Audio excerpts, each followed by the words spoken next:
Good evening. Welcome to the May 29th Village Board Work Session. This meeting is now called to order.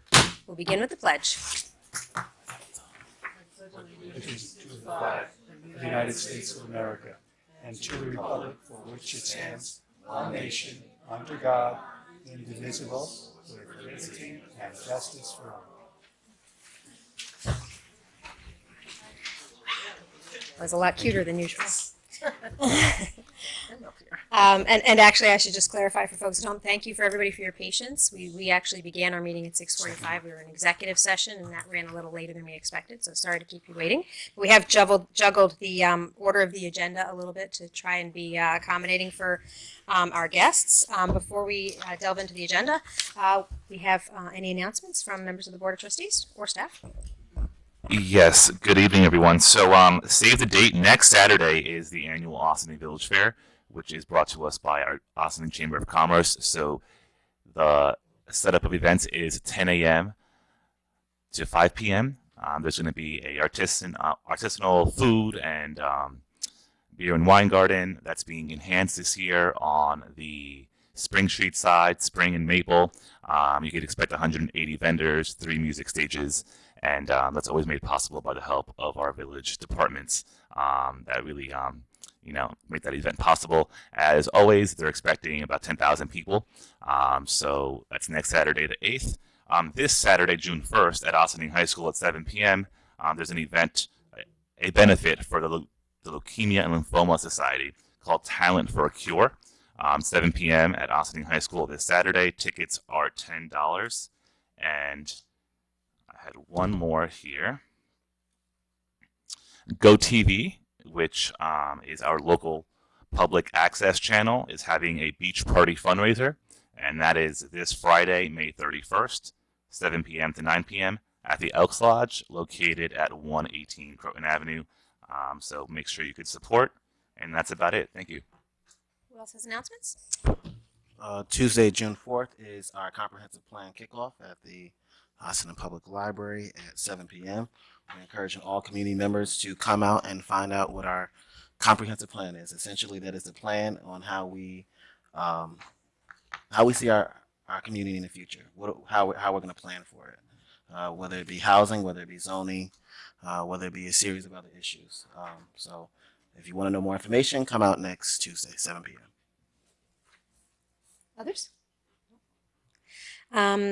Okay, I have a couple of more announcements. Thank you, Trustee Bazemore, for reminding folks about the comp plan information session at 7 o'clock at the library. That same day, next Tuesday, June 4th, you can meet here at Village Hall at 4 p.m.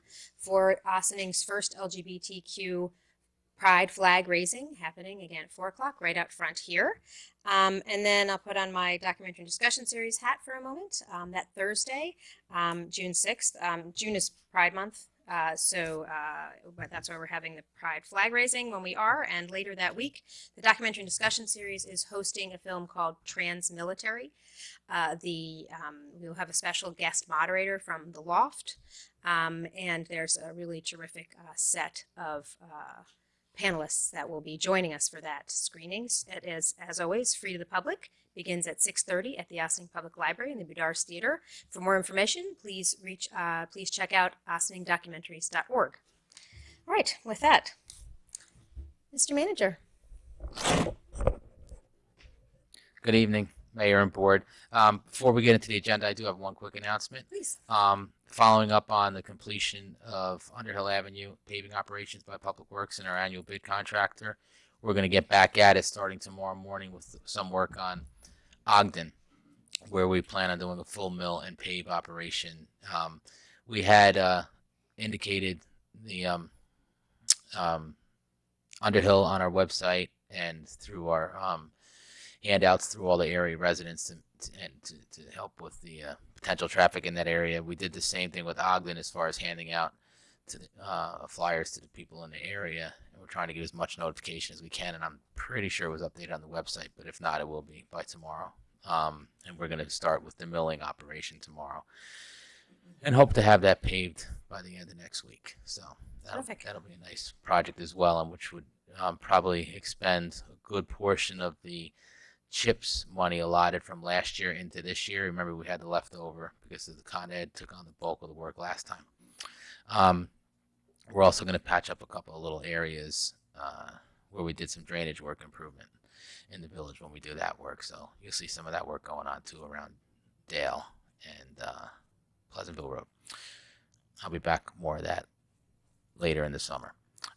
Getting into the agenda, our first topic, I believe we're going to take the retirement reporting. Actually, we bumped that down. We're going to start with the Nelson Park discussion. We have a discussion.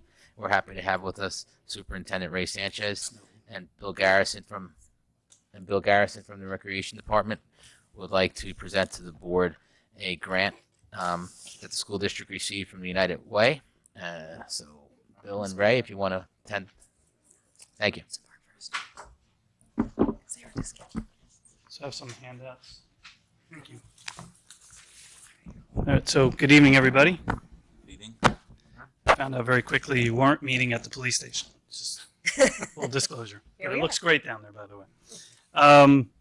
So, as you know very well, that we're always seeking new and different ways to engage families and engage our youth and build vocabulary, build background knowledge. And so one of the things that we have to present to you is a grant that we've received from the United Way to develop a learning trail. It's just to read from the website, and these are just illustrations of individuals working towards the development of the learning trail. The trail is a series of 10 interactive signs that offer fun, active learning activities for young children and their families. It helps parents and caregivers and communities create quality engagement opportunities when out on a stroll or visiting a local playground, in this case, Nelson Park. The signs are available in both English and Spanish, and translations can also be made in most other languages. So what we're really seeking is to do this at the park. There would be no cost to the village other than just giving us the space to create this environment for the students. And it's just that, these interactive little stations that students would have and families to engage in various activities to make the experience even more enriching. It's a great park, but this would certainly seek to enhance it and engage families again with their child. Peekskill also received a grant, so other communities locally will be doing this as well.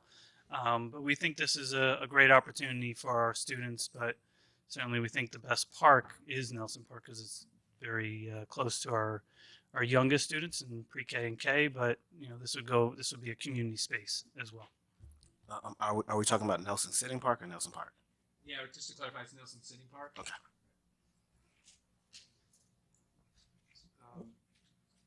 Bill, did you want to fill us in? Dr. Sanchez brought this to the Recreation Advisory Board at the May meeting, and the Recreation Advisory Board was recommended coming to this board for approval. There's very little impact to the park. There would be some designs or paintings put onto the trails, onto the walkways in certain areas, and some posting that would identify what activities would be done at certain areas within the park. So we're not going to be taking any green space away or anything like that.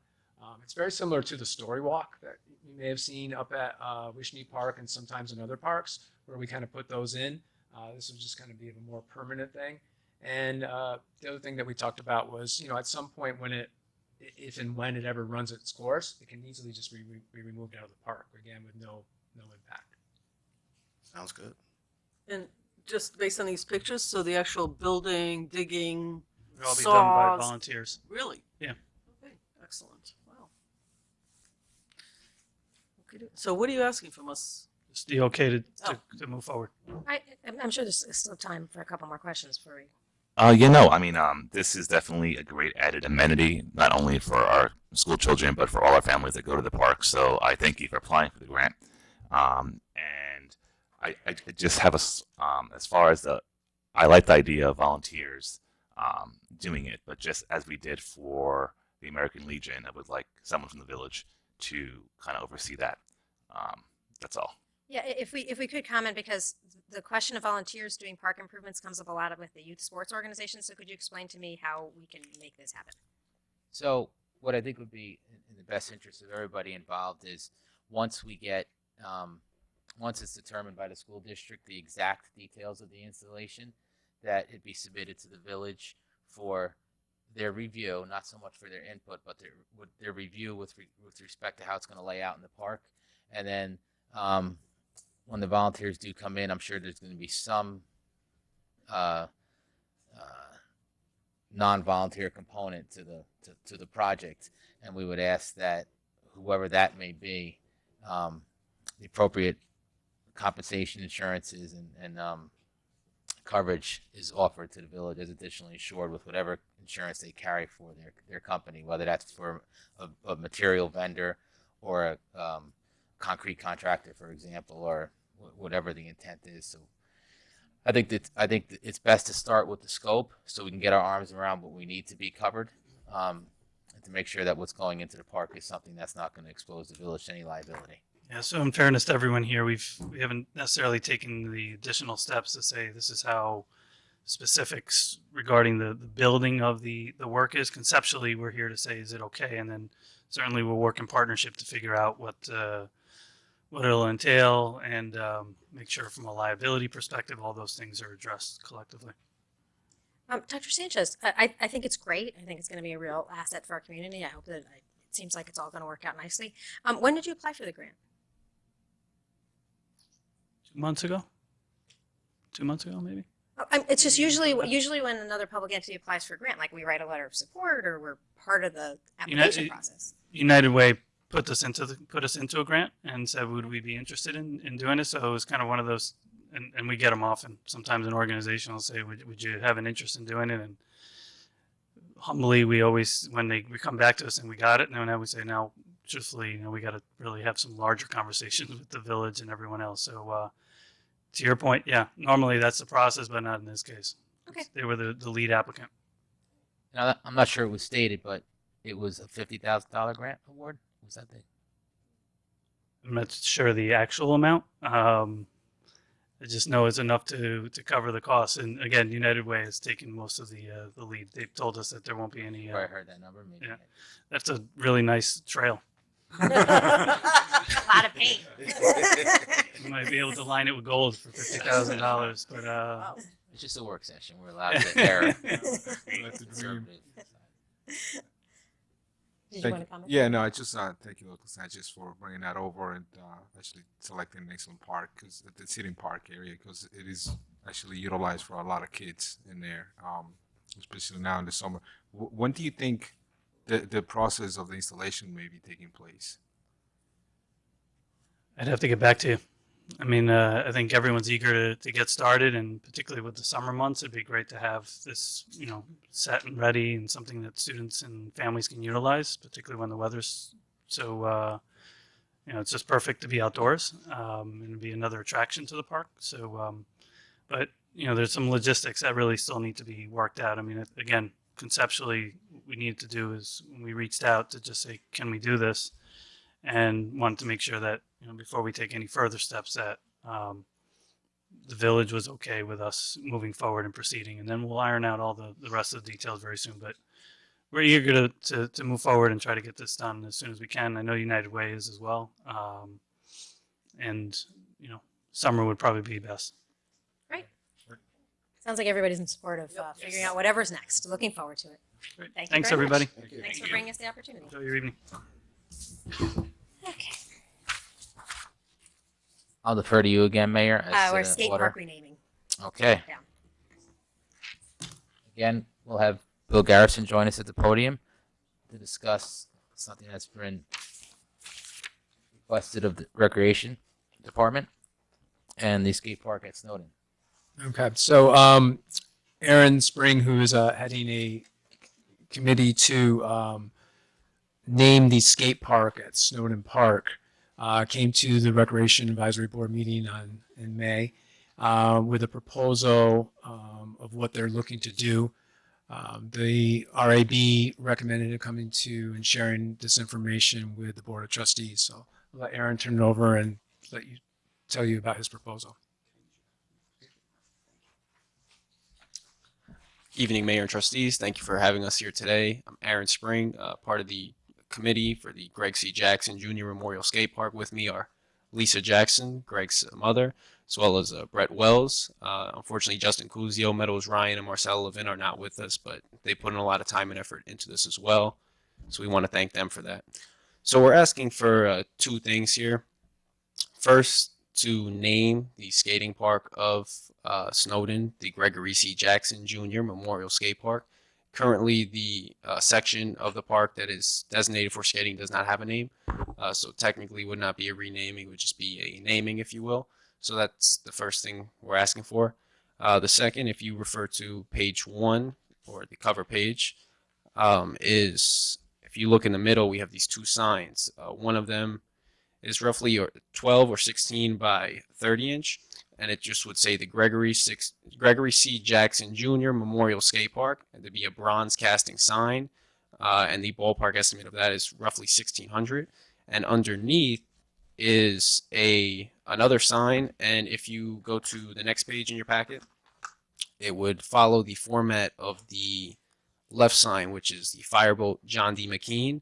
But where the Fireboat John D. McKean writing is, we're asking that we put a bronze casting picture of Greg, which is on the next page, page 3, which would show Greg in action skating. And then to the right of that, so you would have, if you go back to page 1, the picture of Greg skating would be on that left side of that sign, and then on the right would be a couple of sentences, about Greg's life. And that is roughly about 24 by 24, 2 by 2, if you will, with that little circular edge on top. Now, our goal is, we can crowdsource, and we will crowdsource. We will do our part to fundraise. We're hoping to raise roughly 3,000 or so.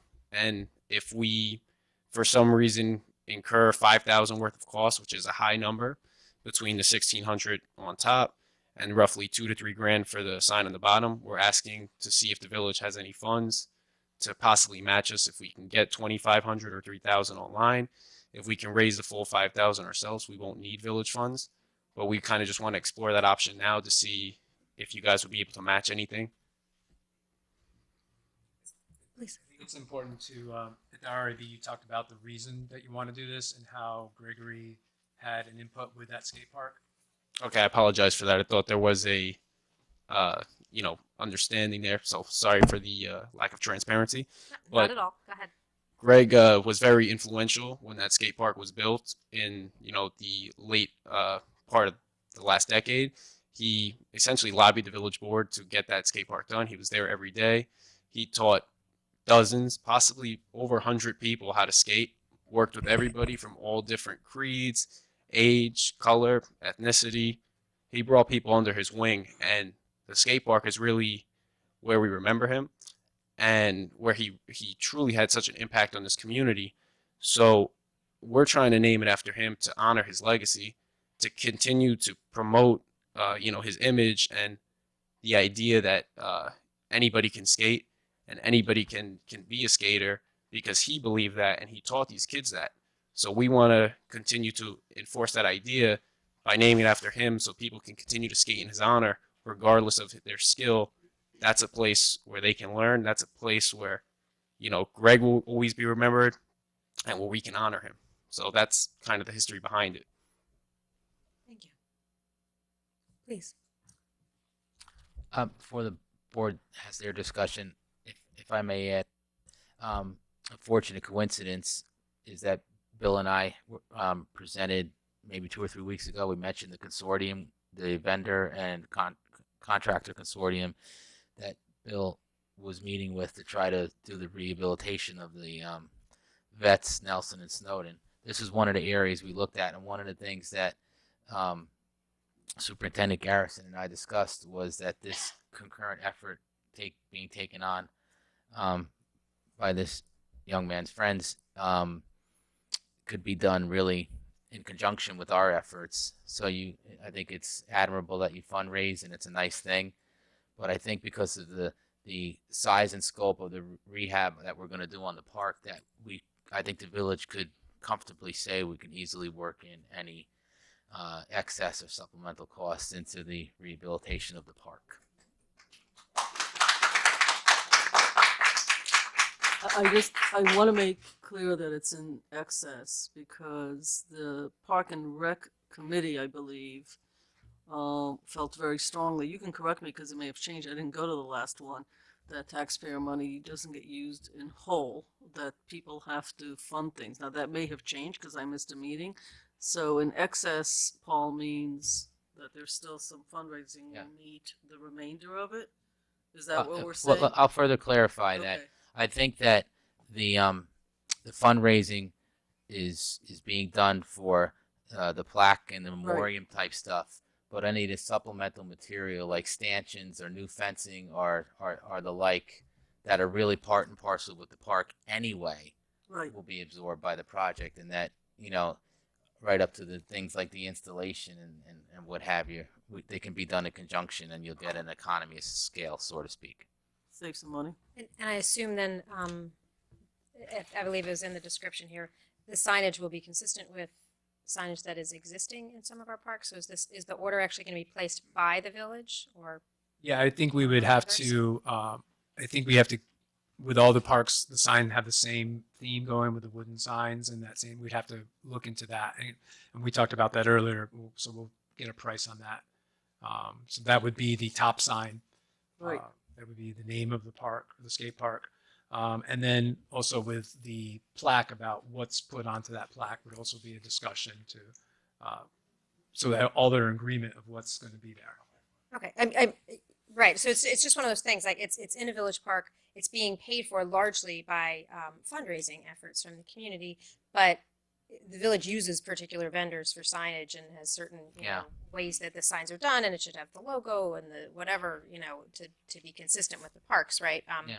And I see there's some draft language here that may be included, and there's a photograph. So there's still some design work to be done. I don't know how that works with timing, but it would be organized, in conjunction with the request that's come to the village, and then process facilitated by the village. Yeah, correct? and we've done this before, and us, Bill and crew having a hand in the procurement facet will make sure that it's done right. Paul, what is the time frame of doing the restoration or renovation of the work in the park? We just got back the estimates from the consortium. We have to still sit down with our treasurer, who has to review the documents. That's probably about a month ago. We first presented the group out of Greece, New York, that did this, and that's what we're piggybacking. So that's been adopted now, and so we have to go through the documents to make sure they're copacetic in Tom's eyes. And then, Bill, if you want to elaborate a little bit more on what they said, if we give them a contract by a certain date, when they can get to work. Right. So if we go forward with all three projects, that's Snowden and Nelson, it could be a 4 to 6 week project at each, but they were talking about they could be doing 2 at the same time. So they might do Vets and Nelson, so it still gives us a park that's not being in the village to use. So we'd work out those logistics, but probably a 4 to 6 week start to finish. We'll obviously want to time the work at Snowden to be once the sign is ready. So that might impact, but that's not a problem if you end up ending to do another one first in order to allow time for the signage. Okay. More questions? So the question was asked, if you're unable to raise the full 5,000, could we cover the 2? Your comments were just with respects to fencing, or were you actually implying that the 2 would be covered? I just want to make sure we're on the same page. Well, I think it's fair to say that I don't know if Bill and I really have a handle on the exact spec of what they're looking to accomplish. Okay. But I think with our input, as you go through the process, we would work around how much money they did raise. Okay. To create something that recognizes the young man with what they did raise, and then supplement it any way we can to support what we would have been building anyway. Okay. So we wouldn't need a separate resolution for additional funds. It'll just be worked out between you, Bill, and the committee. Okay. That's what I think. I mean, if it's okay, if we're going to go forward with naming that, we would be putting a sign in there anyways. It says Wish Me or Snowden or. Okay.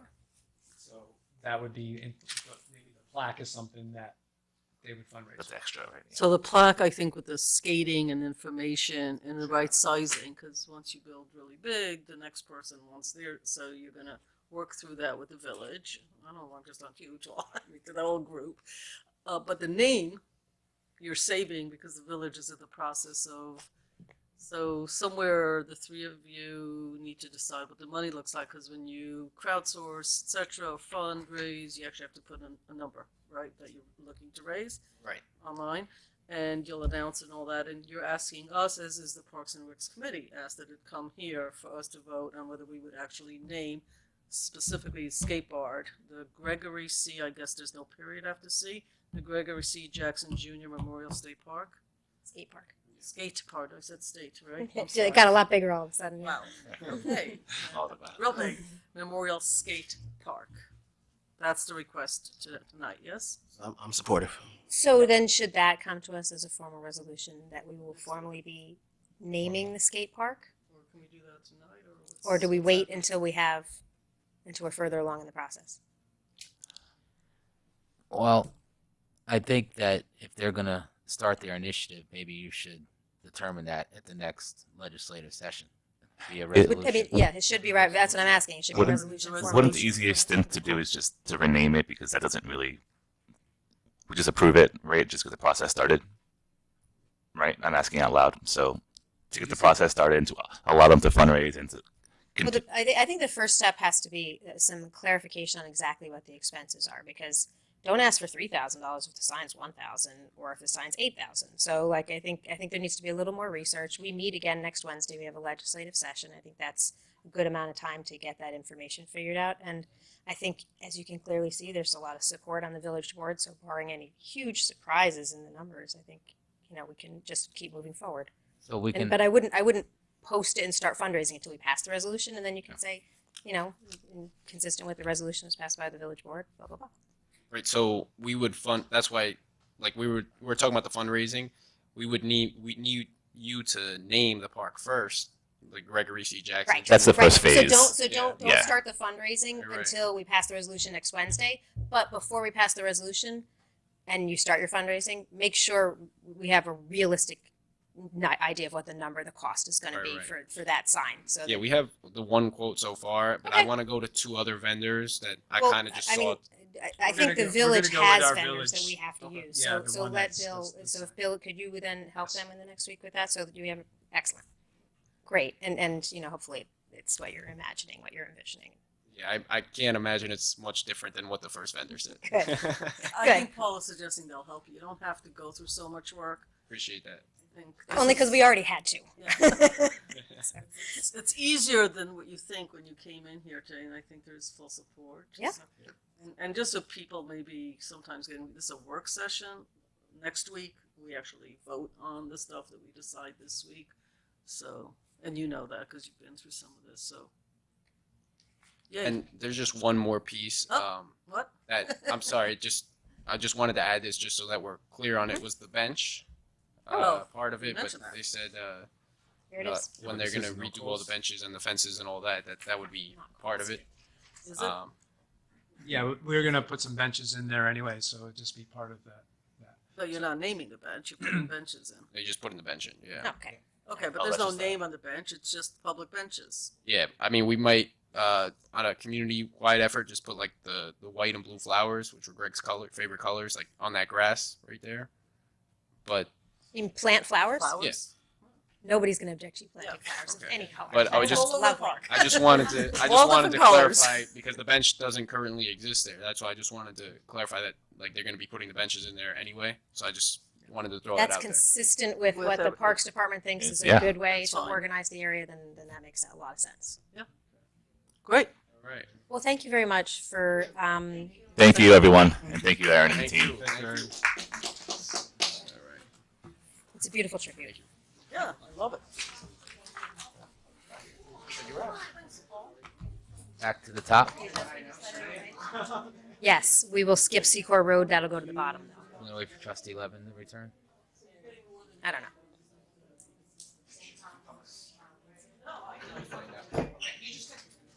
Yeah, we can get. Okay. She's here. She can hear us if she needs to. So back to the agenda. Good night. We have with us Tom Warren, our treasurer, and he is going to do a presentation, I believe. Hi, Tom. I didn't want On retirement reporting for elected and appointed officials. That's a continuation from his April 24th and May 8th meeting presentations. Tom. yes, thank you, and good evening, Mayor, members of the Board of Trustees. I have good news that we're ready to proceed to board resolution to establish the days worked and the standard workday for the elected and appointed officials at the next legislative meeting next week. I had received all the records of activities and did the calculations, and I had sent these out on May 17th so that you'd have time to review these. But I thought you were up. You're updating. You sent it to us once, but then I thought they were going to change. I thought that May 17th was Okay. the final version. Yeah. Okay. I believe you needed to add. Yeah. There was some additional information. You mentioned there was additional information that you were adding to it. That was when he first came. Correct. But then he came But with then the, they came back with Yeah. the second one. So yeah. Yeah, I think the fifth board member, I thought that we were going to be using time previously and it'd just be recertified. And then I received the actual record of activities. And so we did use the record of activities instead of just using the recertification. So of the 5 board members, I've got 2 recertifications and 3 new calendars. Plus we have the calendar for the Deputy Corporation Counsel. I don't have a May 17th. That one I don't have. I don't have a May 17th email from you. I do. It's the subject is this. Oh, board work session agenda. well, nothing's changed after that, right? I mean, Sorry about that. And it's the do reason it was have sent as the 17th. It was anticipation of last week's meeting, which then became this week's Yes. meeting. That's why it sounds so very long ago. Okay. All right. Okay. Is there anything of note to call to our attention? You know, it has to be the format that the retirement system uses. So instead of, you know, being a wordy resolution in our normal format, you know, we have to, and I'd actually included it in the packet. The retirement system form has to be actually the resolution with the grid chart, you know, showing the officials' names and the position and the number of, you know, the calculation and the term as well. And then it gets posted on the bulletin board outside the clerk's office for 30 days to allow the public to, you know, comment. And then and then after that, then the certified resolution gets sent to the retirement system. And then at that point, we can, you know, make any changes on the payroll, including retroactively, based on these record of activities.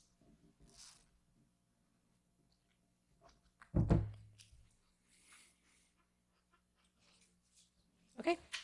Yep. Okay. Thank you, sir. Thank you very much. thank you, Tom. Thank you, Tom. Our next item on is a discussion on village and privately owned properties on Secor Road.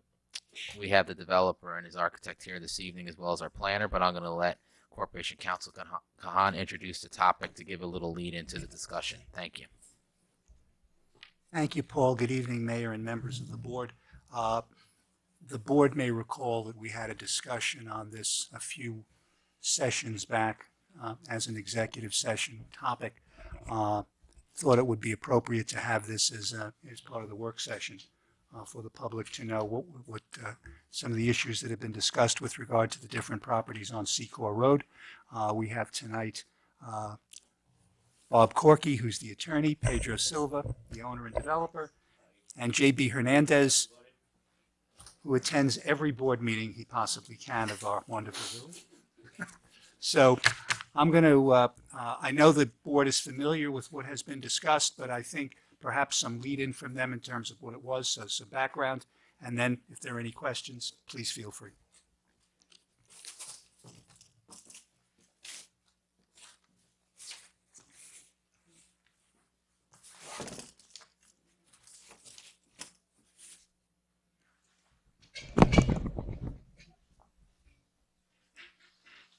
Okay, JB, go right ahead. Thanks. Good evening, JB Hernandez, architect for the project. This development we're speaking about right now is 12 lots. 8 of them are village owned, 4 of them are privately owned. It's about 0.27 acres of an acre. It is currently located in the Station Plaza North district. We are proposing, part of the proposal that we have includes 80 units along Secor Road, and we will be working with the village and providing 100 parking spaces where there's currently right now 21 parking spaces. We have a section showing how we plan to accomplish that. We have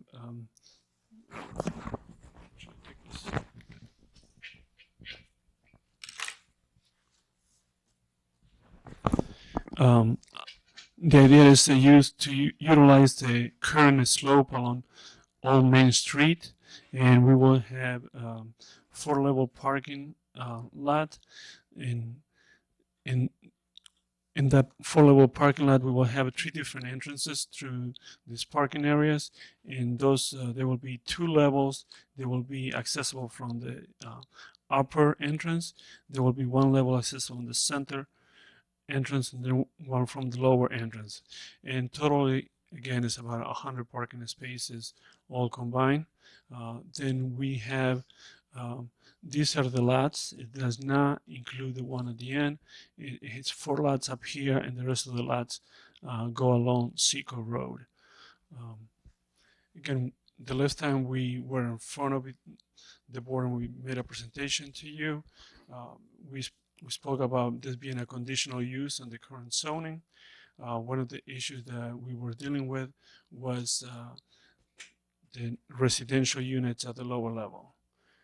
We are seeking to have all residential units, and part of the zoning right now does not allow for that. It's part of the Station Plaza North district. So part of our proposal is to, we have 2 ways of dealing with this. One was to do a text amendment to the Station Plaza North, which will allow the residential use at the lower level to all the properties that will be northeast of Main Street. And the second way of doing this will be to change the zoning into the Hillside District waterfront, and then do a text amendment that will allow us to work with the bulk requirements. Tracey, could you comment on the question of what is the existing zoning and what would be the potential changes if the village wanted to accommodate the request to have no retail on the first floor? Yes, the SPN district does not permit residential on at the street level, and if we did just a text amendment, the issue is that the comprehensive plan specifically identifies that residential should not be permitted on the first floor. So it would be in conflict with our comprehensive plan if you were to change the text amendment in the SP1 district.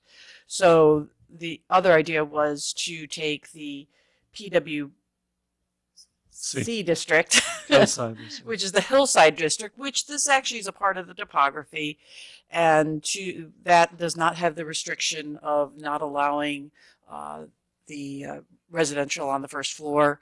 Many of those are already residential buildings. Actually, most of those are therefore non-conforming buildings, non-conforming uses if they are houses in an SP1 district.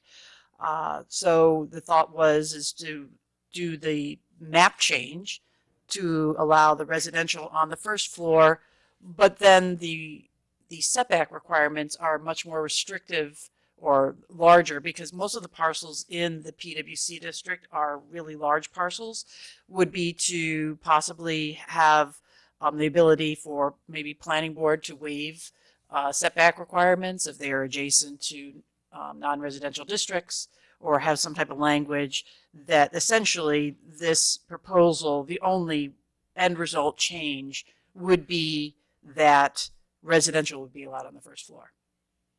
So where would the line move to? I think I'm looking at the zoning map that Trustee Quesada just pulled up, and if what you're proposing is to, there's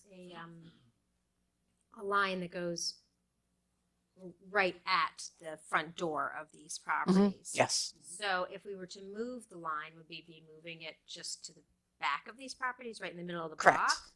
Not onto Main Street, because Lower Main Street Right. is very much a commercial district, and I don't Right. think that we're suggesting that we would want to change the regulations there. Correct. So not moving the line all the way to Main Street, just chopping in the middle of the block. Now, is that a normal kind of thing to do with a map, to chop in the middle? Yes, of you the could, you can definitely go through it, yeah, as long as you're following the Behind property property lines. lines? Yes, that would be absolutely fine. What would be an overlay?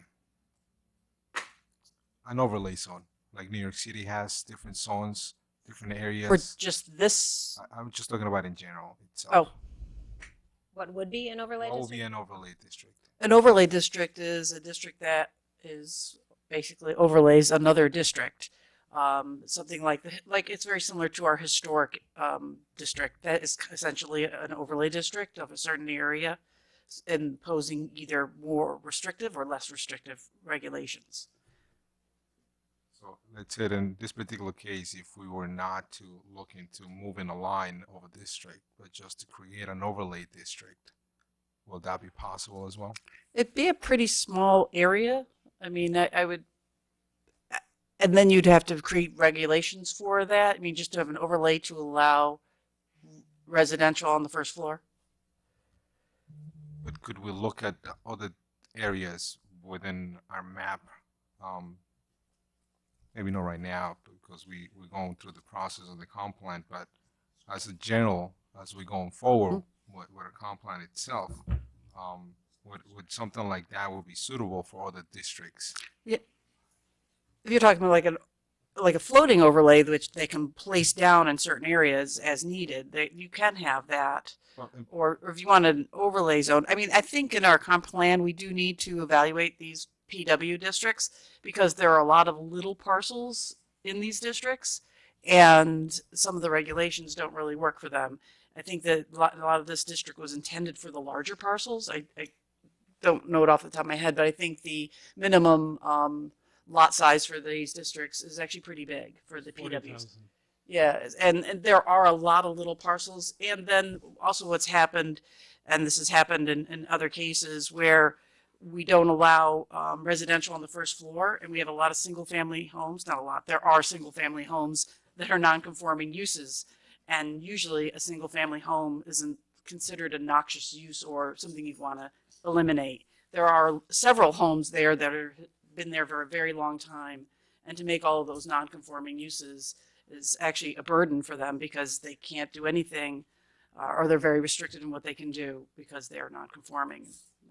So I think we have to look into this further as we move forward with the comp plan.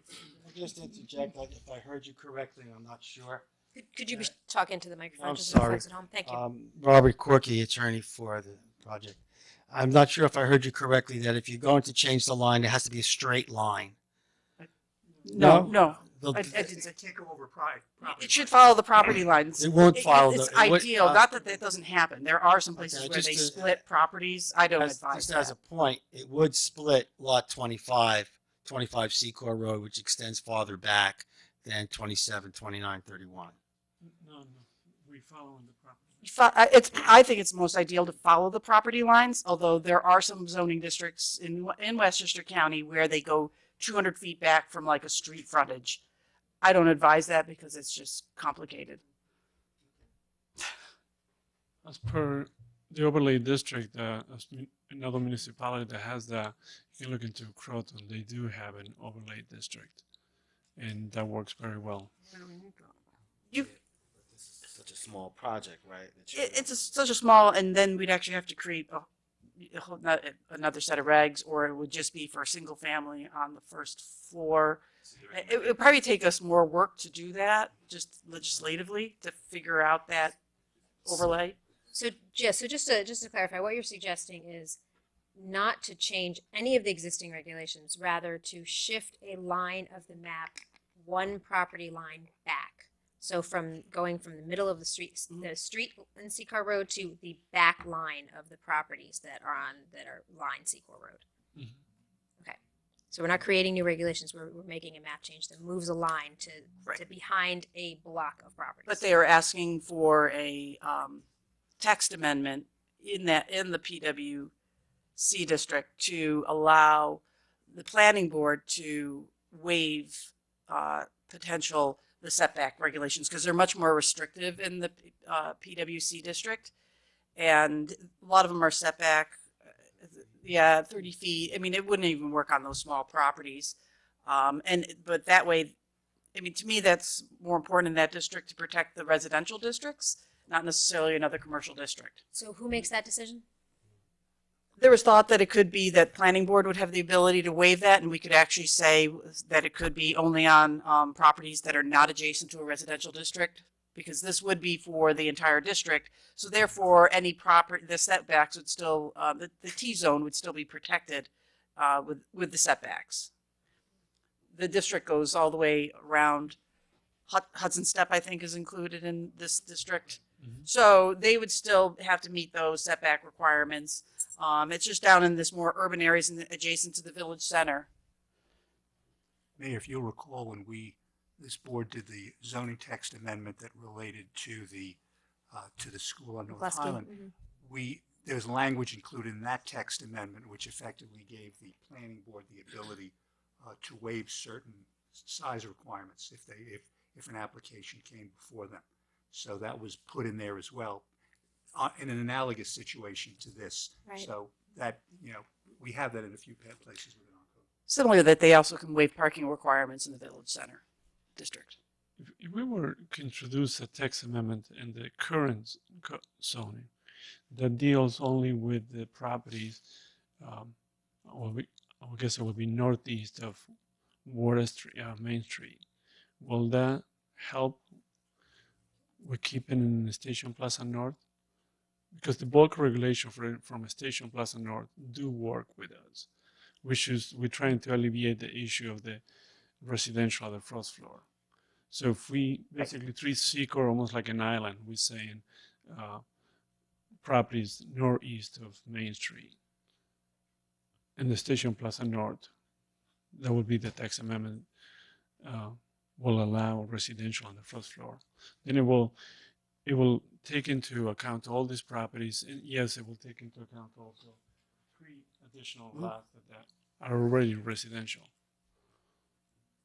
But I guess what you were saying earlier was that if we just did a text amendment, that would go against the comprehensive plan because we don't allow for Right. residential. Yeah, we can't just do the text. Well, I mean, you could, but we could be challenged, possibly, if you just did a text amendment to the SPN district, because it's very clear in the comprehensive plan, at least our current comprehensive plan, not to have residential on the first floor. So just doing it the way you said it, extending the line, doing allowing the planning board to waive bulk requirements would be the most. You could limit the bulk requirements, that they could maybe just the setback requirements, front and side. So they don't waive the height and some of those things, that other things. So the only thing essentially that would be changing in this through this proposal would be the ability to have residential on the first floor. If they could waive the setbacks, because I don't believe there's any setback requirement from the street for the SP1 district. Right. It's similar to the village center district. For the PWC district, you do have and yard, rear yard. Right, and then that is not a favorable regulation for this proposal of these properties at all. So So let me ask you this, Tracy. So what that means is for other projects that have been approved already, but they're not under construction. What does that mean? If they want to take advantage of that. They need to come in for a site plan amendment. If there's someone that wanted to come in, I would recommend that we do something that would not be permitted to properties adjacent to maybe the T-zone, the residential districts, so that they still have their buffer. It would only really impact those next to the village center and maybe the SPN district where they already have those. It'd be similar character. So if we're supportive of this, what's the fastest way? What's the fastest way? It would be going through the rezoning, the map change amendment, and yeah. Okay. For a map change and a text change. Okay. It would come to you as a board. You'd refer it back to the planning board for their recommendation, and after a public hearing, as we did at 145 North Highland. Okay. All right. So this is the first step before this project that is somewhat designed has not begun the land use board approval and review process at all, right? And while you're here, since you gave us a little bit of the background on it, I just want to clarify for folks who may be watching at home. This is designed to be 80 units. Yes. It encompasses a total of 12 lots. 8 of them are village-owned lots right now, so that's something that hasn't been figured out at all. But that conversation can't even happen unless the zoning allows for this concept. So that's why we're starting with this potential change to the map. 8 out of 12 lots that are village owned, I think we're going to have a lot of questions to deal with, and I don't want to delve into that tonight, but that's a much bigger conversation to be having when it comes to what's the process for public land and how that gets developed and ownership transferred. But when you talked specifically about parking, you had some numbers there. I just want to make sure I understand them. Currently, there's 21 parking spots on whatever village-owned lots we're talking about. There's 21 existing spots. Right. If this were built with the 80 units, there would be 100 spots that would be provided. Mm-hmm. In addition to the 21? No, it will include the 21. It'll Okay. be 80 plus 21 or 80 plus 20. 21 and 79 or whatever. Okay. So it'd be adding 79 parking spots and 80 units of housing. Yes. Does that work? No, Nope. because last time I believe Nope. we're- It doesn't sound like It's not it what works. we, nope. That's Nope. we're talking about 100 No, units. he said 100 last time. Yeah. No, that's not what we're but- told, and it's not, but, doesn't even work. my recollection was that we have 21 parking spaces And right we now. were Already, yeah. double You that. will double. Right. So, but that won't be part of your project. Those will be Right. village. That's we're talking parking about spaces, total so to numbers and units. So how That's two much was different- it the total that the village will be getting just as in the parking spaces? It will be double what you have now. It'll be 42 units. So parking that's spaces. so it's 42 Village. plus 60 parking spaces that you require. No, is 80 that- units. How could it 80 only be units. No, no, 60 parking That's spaces? that's where I'm going. Oh, sorry. Okay. So how many parking spaces do you require for your project right now? For this project, it'd be 80 units, 80 parking spaces, but that is taken at the current, like the regulation that in all the units are requiring 1 parking space. But what we were talking about was when we were dealing with this is that, again, the proximity of the train station, that's why we were talking about the 42 parking spaces that were going to be dedicated to the village. Yeah, but you're still missing parking spaces for your development. We do that's- have another lot at the bottom that is currently that we will be able to provide when we're dealing with the planning board. If we do require to provide an additional 20 units, we will be able to provide those. So we're comfortable enough that dealing with the planning board, we'll be able to provide enough parking for the 80 units plus the 42 for the village. Okay, I mean, this all has to be, because the Yes. numbers were thrown out there, I Yep. wanted to make sure I understood them. So the 21 spots, that's what exists now. The future vision that's been talked about is there would be 100 spots instead of those 21, and there would also be another 20 spots down the block. Right, if required, yes. If they're required. Yes. Oh, okay. Okay. So I have to tell you that for me, having sat on some of these things, parking is a big problem. The only reason I would even consider this is if it's a benefit to the community beyond just that it'll be better residents than what exists there now. This conversation, which you'll, well, it is for sure the case. It is also for sure the case that there's some responsibility on your part and on ours that parking doesn't become a problem because of all this, in addition to what it already is. So my math seems to be different from yours. My math says that every apartment should have 1.5 for each apartment, plus the units that we already have. And I sort of come up with 1.5 times 80 plus the 21. One car.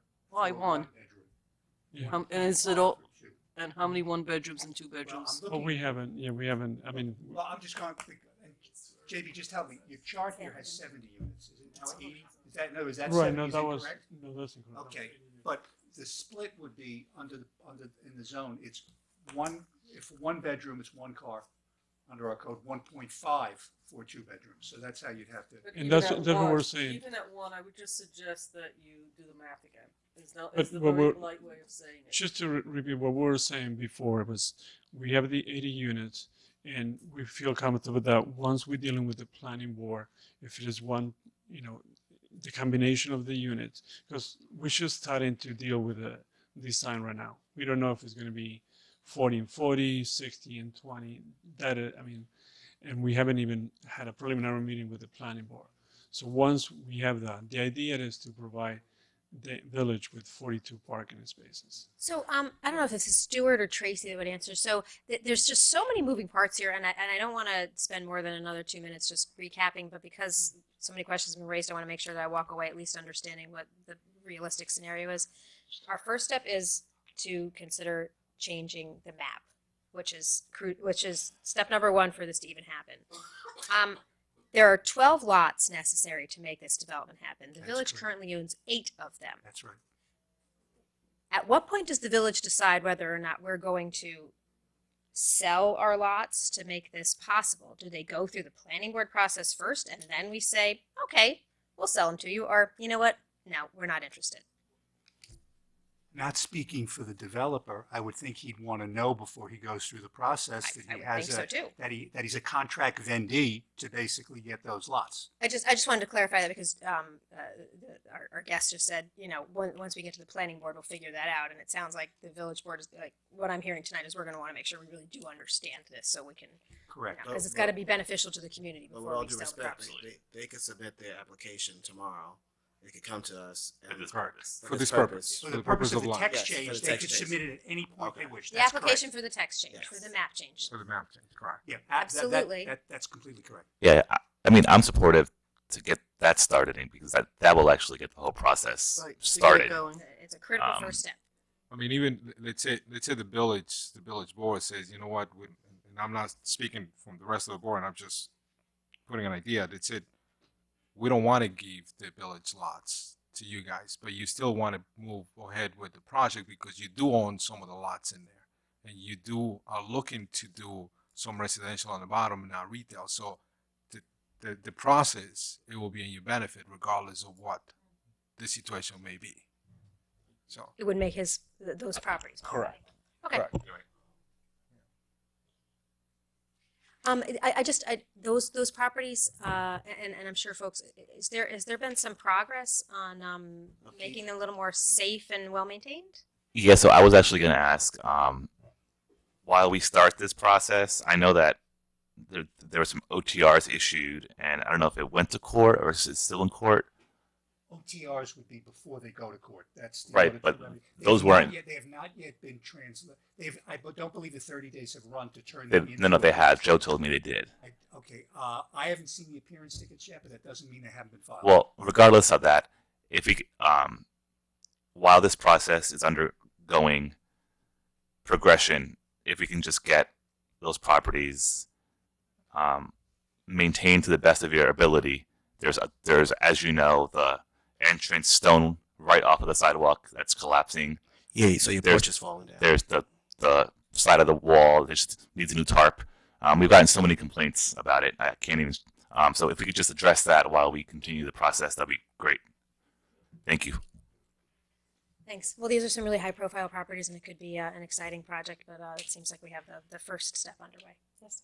I was just going to ask, is anything preventing you right now of getting a demo permit and removing those properties? I mean, no matter what, you're thinking of developing these particular properties, sure, or you're thinking of just, no matter what happens, just renovate the properties.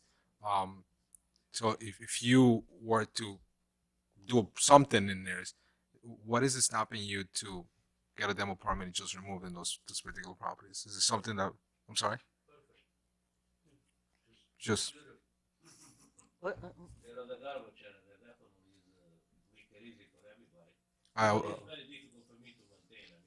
Could you speak to the microphone, Pedro, Mr. Silva, please? Well, Pedro Silva. Welcome. Everybody. Thank you. I try, but always graffiti into Sure. the walls, and people complain about it, and I agree with that. But that's hard to maintain. Second, number 27. People walk into it, living there. I clean them up. The People homeless, still yeah. living there. Other day I went there. You got 2 dogs, 2 people inside. I got like, what? What is that?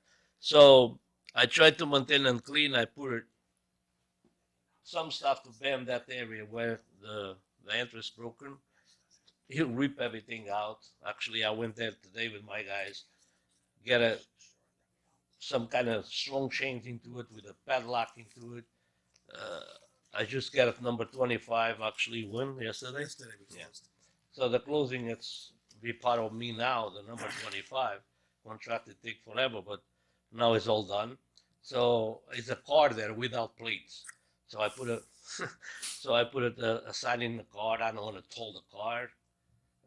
I don't know who the guy probably not even got money to pay the insurance. So I try to get the things out of there, clean up everything, and actually the demolition probably the best way to do. And to get it nice and clean, nobody goes through. I will agree.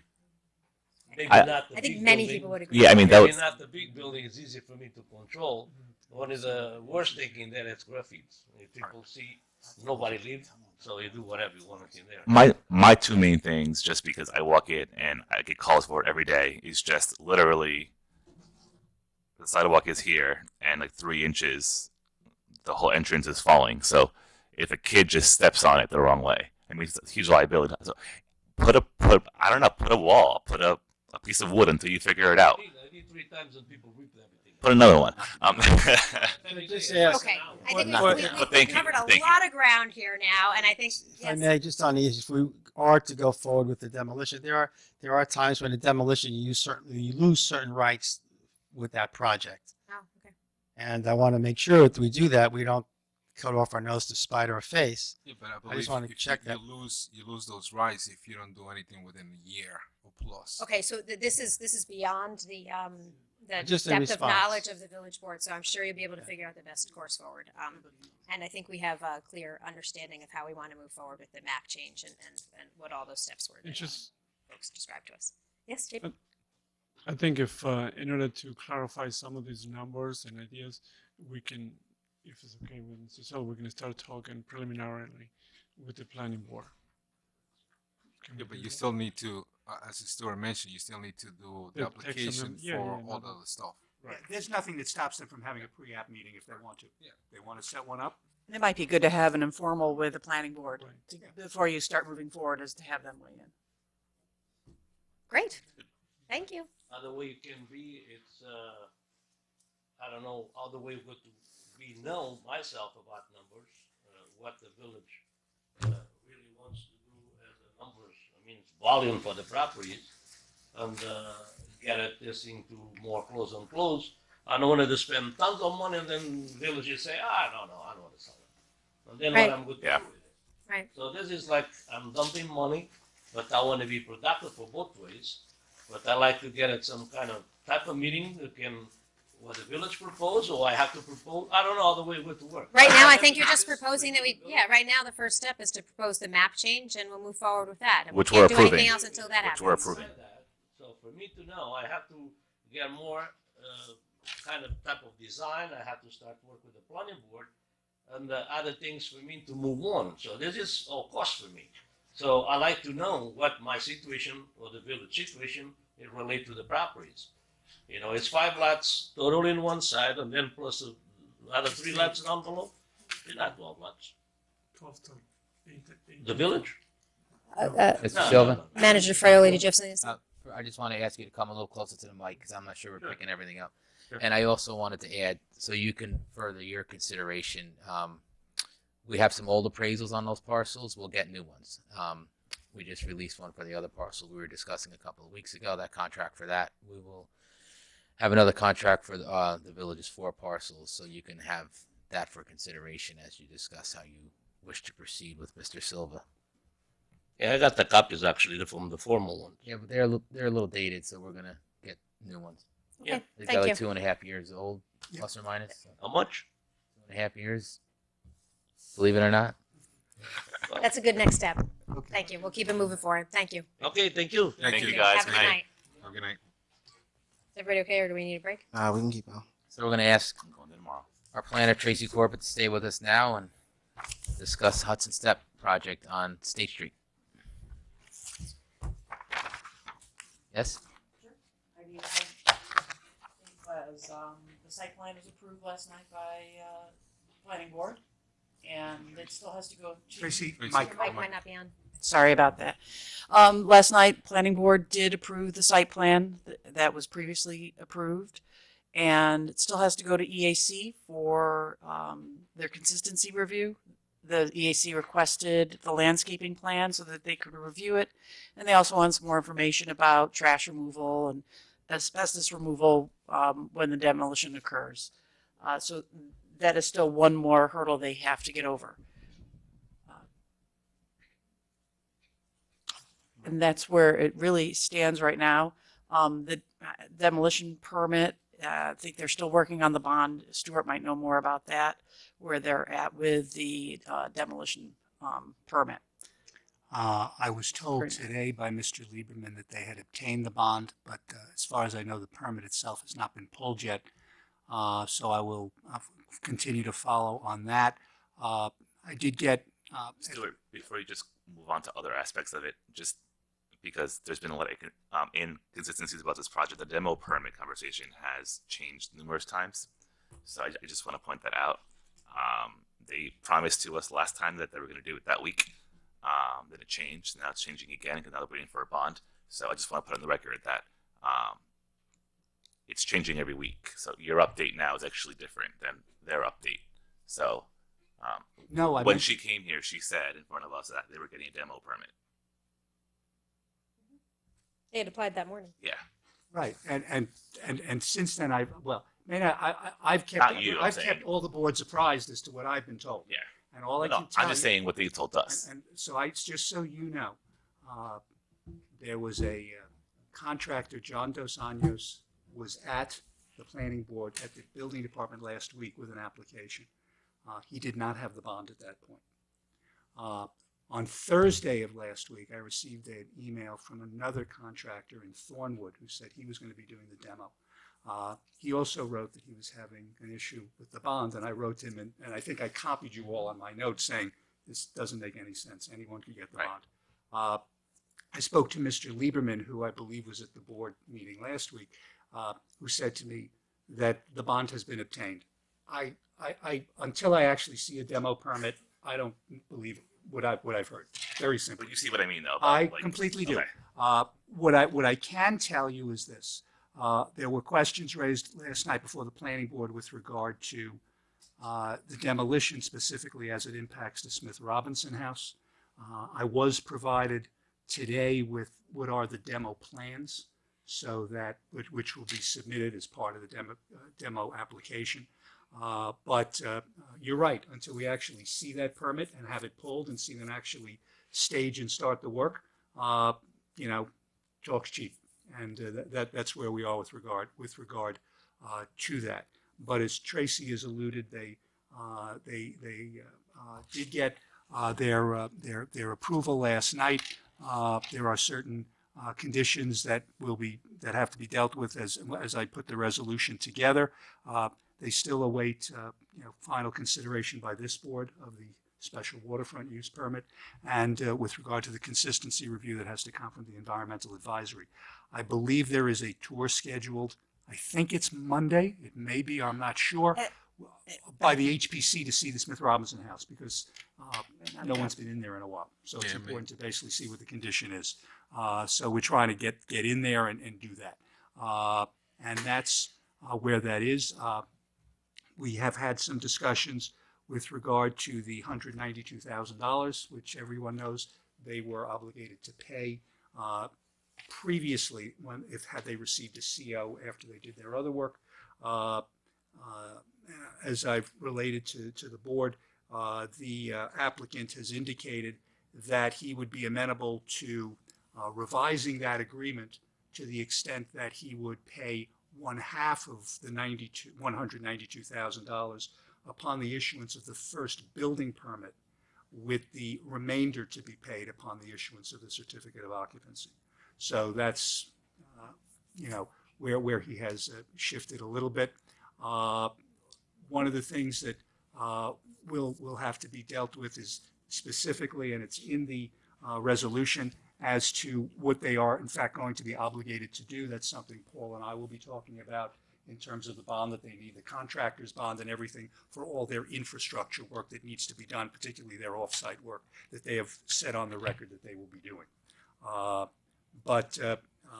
So from the planning board's perspective, they, I believe, Tracey, correct me, they received BAR approval already, so that's done because that did not lapse. So the only two boards that remain open would be the special use permit from this board and the consistency review from the Environmental Advisory Council Commission, and that is, and they meet again next week. There were some open questions that they had, particularly with regard to plantings and the SWIP and things like that. They're actually scheduled for next Thursday. We moved the meeting because of the comp plan meeting on Tuesday. I can't be two places at once.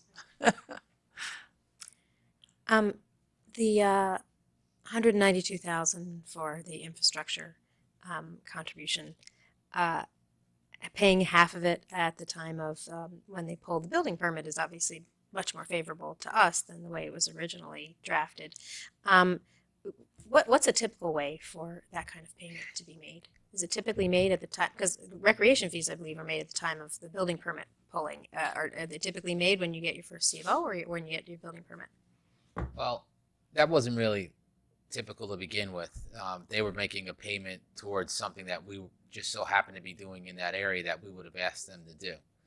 So we expanded the scope of our contiguous project to kind of envelop the water main that fronted their parcel and fed their parcel. So they said, well, you're there, and we agree that you should extend your work up to our site, and you guys do it, and we'll pay you. And that's what we agreed to. But if we weren't doing a capital project, we would have said, hey, part of your site plan improvements, this water main is going to feed this project, so we would like you to clean and cement line it. And at what time is that paid? Is it paid at the time the building permit is pulled, or when? Well, they would do it if we were to ask them to do it, they would just do it as part of their project whenever they got to it, and a lot of the utility work is typically done first before they start coming out of the ground. A lot of the subsurface work is done first. So we did the work with the expectation that they were going to do the development. We did the full project as it was designed for the development, though the development. Well, we did the off-site water main work. All the on-site water main work is still to be done. Yeah. Okay. But is that part of the $192,000 or no? No. Okay. That would be part of, depending on where the easements fall and what have you, the off-site and or public utility improvements that would be in the bond that Stuart had mentioned just now. Because the $192,000 gets mentioned to us as one of the public benefits that is a justification for the special use permit. So it's something that gets talked about and is relevant to the approval that It's a payment towards an off-site improvement. Right. The saying that they're amenable to paying half of it at the time of when they pull the building permit, is that in writing somewhere? That's a I have- proposal, right? No, That's a proposal. I have that in writing from a proposal from Mr. Lieberman. Yes, I have that So in at writing. the end of the day, we determine when that gets paid. Well, No, at the end of the no, day, right now- you right- could agree or disagree, and they can agree or disagree. They don't have to accept what you say. Well, right now, we have a signed agreement back from 2016. correct. And that's what I was saying in the past. I want to open that agreement because I don't think it's fair for us to keep going in circles with this particular developer that is being taken advantage of what we have done for them in a way. So again, it goes back to what I said before. It goes back to what I've been saying for the past couple months, where we have this chance, we have this opportunity. If this developer is going to keep pretty much holding up his own project for the next 2 or 3 years, like you did in the past, I would like to get things done, because we, as a board, we apply for a grant for the connection of James and Hunter. Unfortunately, we did not get that grant. But this particular project that improvement was part of this particular project. And the $192,000 is now part of that. That's just for the realignment. So it's actually more money that they should be paying us or given to us so we can improve part of the village that they're supposed to be doing as a part of the site plan. So to me, it goes back to, let's sit down and actually let's get this Let's thing. enforce the current contract that's still valid, right, Stuart? In a That's way. still valid. It is still a valid Yeah, agreement. but there's some things that we need to look at because they were supposed to make the payments when they get the CO. Those dates to me needs to change. So, but again, it goes back to the rest of the board, how the rest of the board feels like, and how we should be approach this. I want to clarify one thing, and I don't know if it's directly related to what you're saying, but Tracey, you said that the planning board approved a site plan last night. Did it get engineering sign off and all the sign offs that it needs? It did. It has all the sign offs. It's the site plan approval that was approved last night. Yeah, we Okay. reviewed it. We discussed and everything they presented at the. Nothing has changed from the original approval. They provide you with the I'm gonna say updated drawings. Yes, and everything he stated in the BOT meeting when they came and presented to you was on the site plan.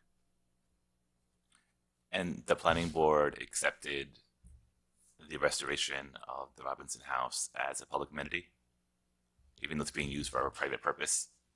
I'm not exactly sure it's worded exactly like that, but they did accept that as being restored, and that it's going to be the Smith Robinson House will be restored.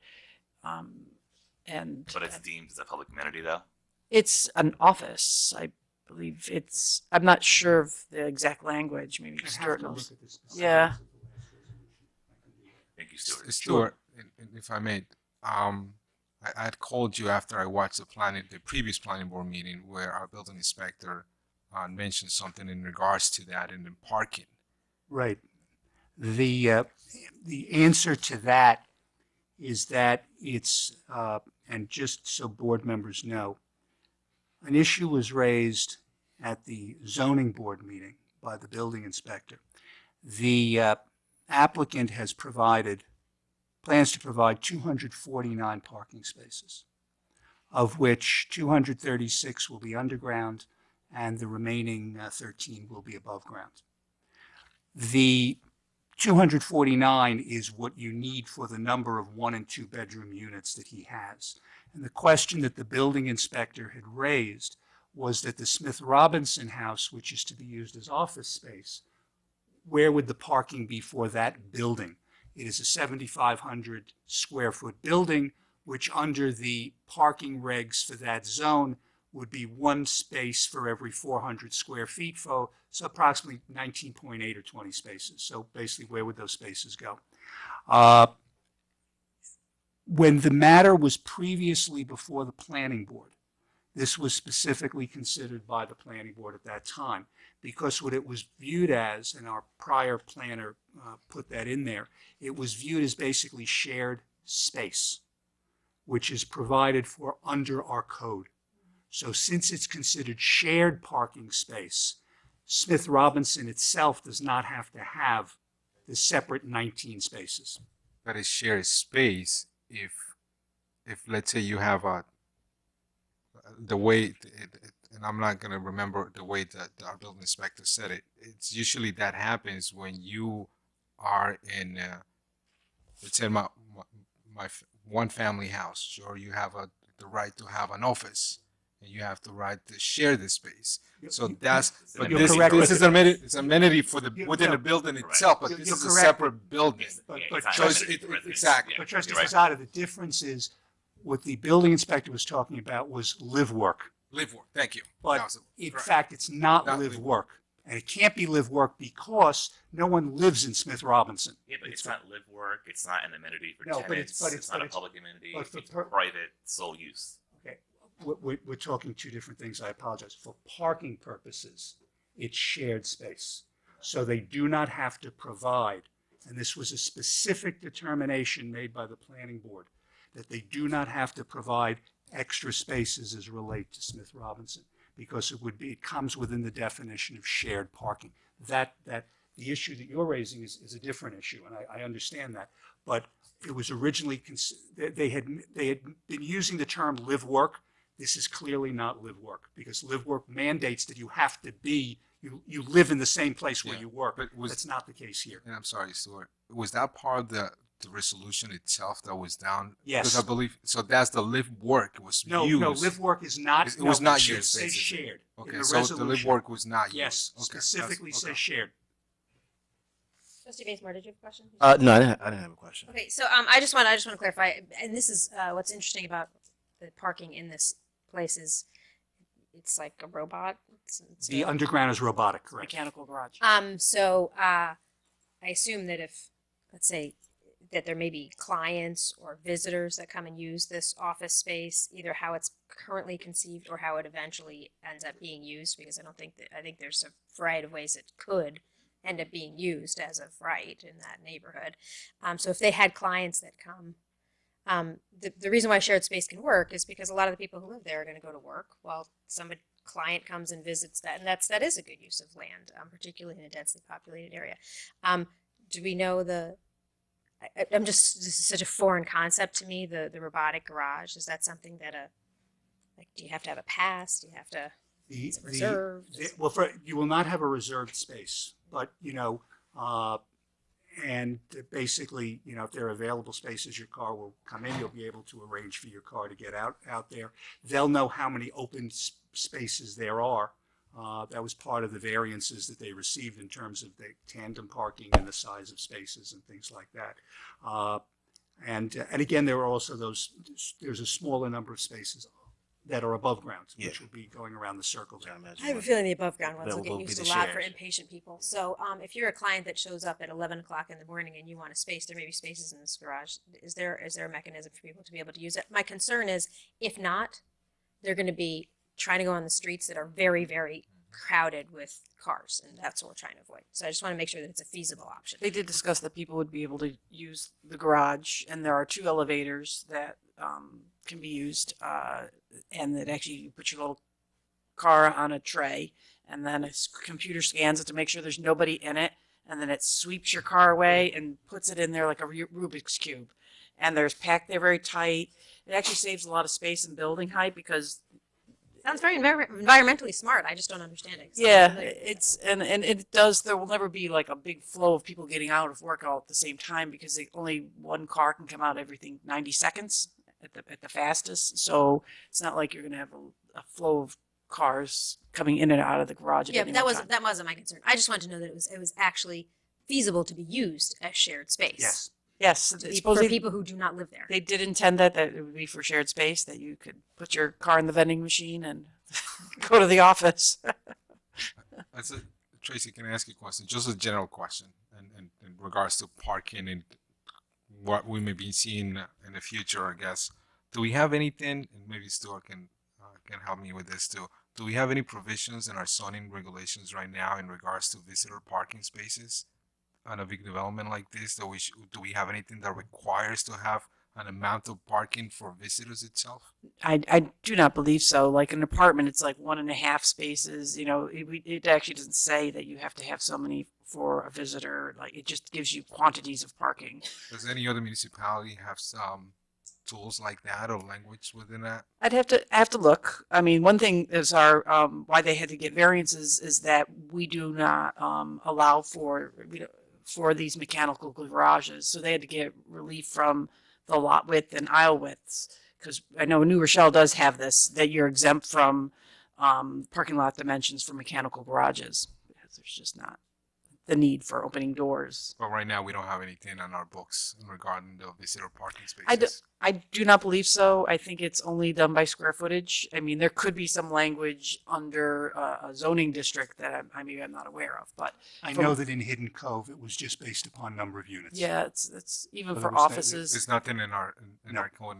code right now that says No, it visitors just goes by should square allow. footage or the size of the unit that it is. It does not go by anticipated Sure. guests that may be coming. And my last question is regarding the ZBA. They had some conditions on their approvals that had to do with property maintenance. Have they been met? What's the status of About that? now, with present condition until they actually demolish. There was a whole perimeter. timeline, and that clock's ticking, right? Right, there was the 30-day timeline to get the building permit. Actually, it hasn't been signed yet, so that wouldn't trigger until the resolution's been signed at the next zoning board of appeals meeting. So the clock's not ticking yet. no, it's technically not because it hasn't been signed, which will happen next. At the meeting. Which is And that's when it goes for 30 2 days. weeks. Okay. Okay, I get that part, and I get the process, and I get that the site approvals have taken place. But with all that said, they have been told, we've told them, we can't just call them up and say, clean up your perimeter or cover your fence, or, I mean, That's code enforcement. which we have done, I know we have. We do code, and I've spoken to the attorney who's been here. I've spoken to Lieberman. So with all that done, right now, if you go there right now, nothing's been done. So you don't have to respond to that. I'm not blaming you or the village. I understand exactly what you're saying. That it's been a decision to leave that property like that, which is the biggest disrespect to that whole neighborhood and the whole village, in my opinion. Will the ZBA be meeting before our next meeting next week? When we have our next public Their hearing? next meeting is June 11th. It's the week after our next public hearing. Okay. All right. I mean, she could sign it prior to the meeting if we prepare it.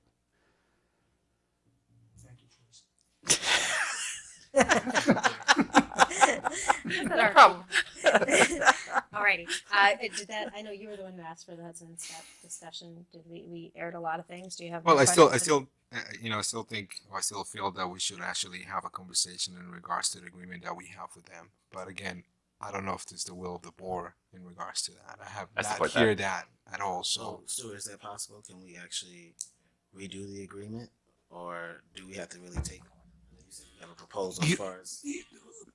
We can always have a discussion with them in terms of opening parts of the agreement.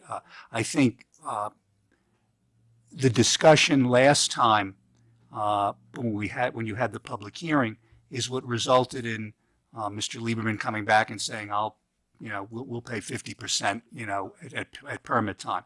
So there's always a measure of having some further negotiations with them with regard to that. And from what Trustee Kahan is suggesting is there may be other issues that could be raised. Again, there's no harm in asking. Put it to you that. There's no harm in making that. In addition to that, though, I want to know that if they don't agree with us opening up the contract or our proposed terms, or what do we do with the current contract? How do we enforce the current contract given the stage that they're in now, which is different than what it was when they signed, when we both signed the contract? Well, if you're simply looking to enforce the agreement, that agreement provided, for example, that the $192,000 would not be paid until the CO is issued. Okay. So if you abide just by that, then you're waiting until whenever they get their CO. May not be to our advantage. That's what I'm saying. Okay. So I think the only thing we have left is the DRI discussion. Am I correct? Yes. And I'm So- sorry before that. So are we? Is the village board okay with interested to open it up? Could you recirculate the current agreement? I'll send it around to everyone tomorrow morning. How's Thanks. that? I got it right here, as a matter of fact. Thanks, Stuart. Sure. So Jaimie is here with us. She was upstairs while we were having much of our meeting. Tracey, this won't be much longer. I don't know if you want to go home, but okay, because Tracey's been an integral part of the DRI application.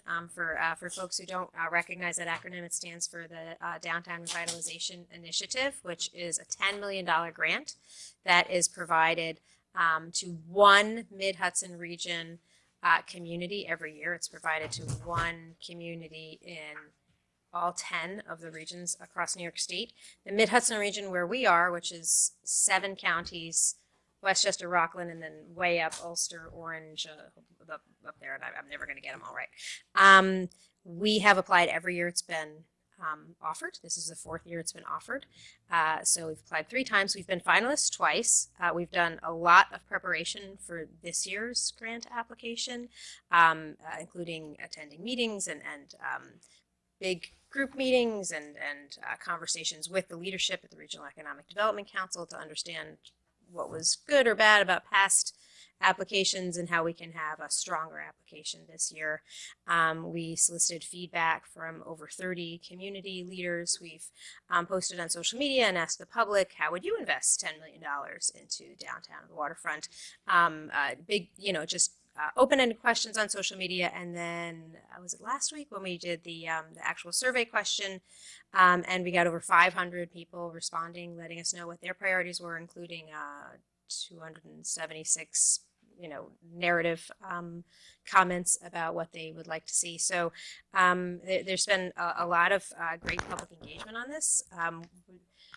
Without divulging publicly the details of the application, because we do think it's a competitive application. We don't want to tell our competitors too much about what our great ideas are.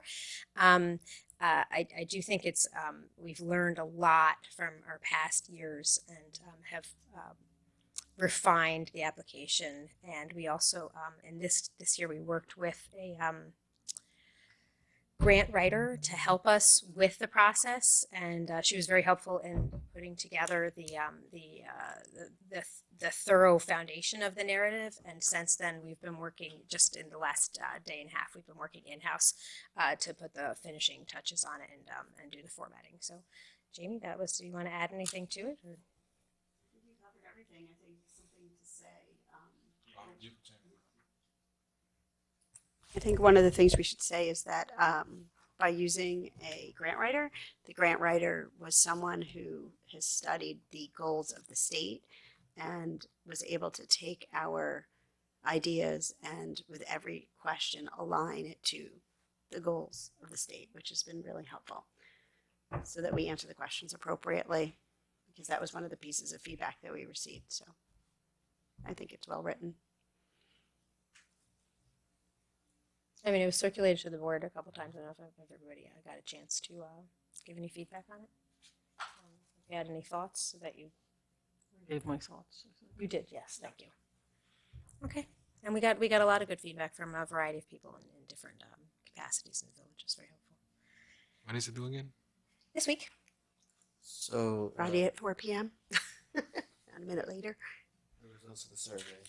Results of the survey, they're posted online. Not the personal, because they're not anonymous. I didn't post that because that's not something that we would share, but it has, people were able to choose more than one item, as many as applied to what they wanted. They were things regarding parking, businesses at the waterfront, 200 Main Street. It was also to keep the community, how would I describe it? I have it out here, I'm sorry. It's been a very long day. Enhanced transportation alternatives, walkability, preserve and improve public gathering space, restoration, et cetera, create opportunities for aging in place, and preserve Austening's cultural, socio-economic diversity. And I'd say that where people felt the strongest was to improve people's ability to find parking, waterfront restaurants, and also for 200 Main Street, parking and improve. Who came up with the questions? Myself, Tracey, and Victoria, Okay. and Fiona, our grant writer.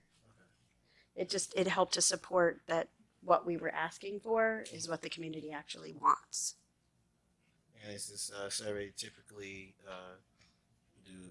is this something that other communities have done previously? To be honest, I don't think so. I haven't seen it in any of the other DRI applications, and one of the things we're trying to do is stand out, so that we look a little bit different, that we're more creative, that we know how to do what we're doing. I also think that this survey, with the amount of responses that we got, that it was, I think we were all really excited. I think we can definitely lean in on doing that. We already have the account to do this. We could do any kind of survey as well. So there's a lot that was learned from it, not just DRI related.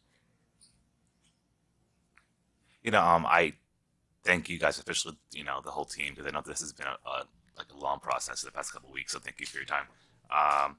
My only thing just going forward is I like surveys, but I don't really know who they are in the community. So are we reaching, every segment, every age, every demographic, and will that impact? And I know that will impact and influence what potentially they answer. And I also know that we didn't do that in Spanish, so now I know that more than 50% of the community didn't even see the survey, right? So, but it's constant contact, and it does translate.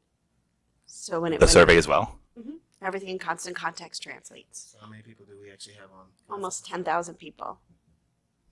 Do we know the breakdown of? We don't though, right? We don't know. I don't know the breakdown because a lot of people, when they sign up for constant contact, they don't put their Okay. first or last name. They just put their email. We also had a number of people from other communities that are listed on there. We also have the press in there as well. But I did see it shared extensively on social media, on all of the Ossining pages, including, I believe I saw it on Padres Hispanico as well, encouraging people to participate. Yeah. Okay. So I guess my only comment, this is really for you, Victoria, is I became aware of the survey. Once it went out. I didn't even know. I was like, we're doing this. It was like, it was definitely Yes, that was not something that was long in the planning. Okay. But it definitely got, it's very interesting to see that we received results that really supported the DRI from the community. Or application, rather. Sorry. just a heads up next time. That way I could actually know what I'm sharing. Just a heads up next time. Promise. Fair enough. Thank you. Sure, no problem. Okay. All right. How are people feeling? Do we want to do a brief? Are people up for a brief executive session for matters of personnel related to specific persons? And I'd like you to stay if you can, Stuart. Second. Sorry. All in favor? Aye. With that, thank you very much for joining us. Join us next week at the Birds All Play Fagan Police Court facility, and we will open up with a public hearing about Hudson Steppe. This meeting is adjourned to executive session.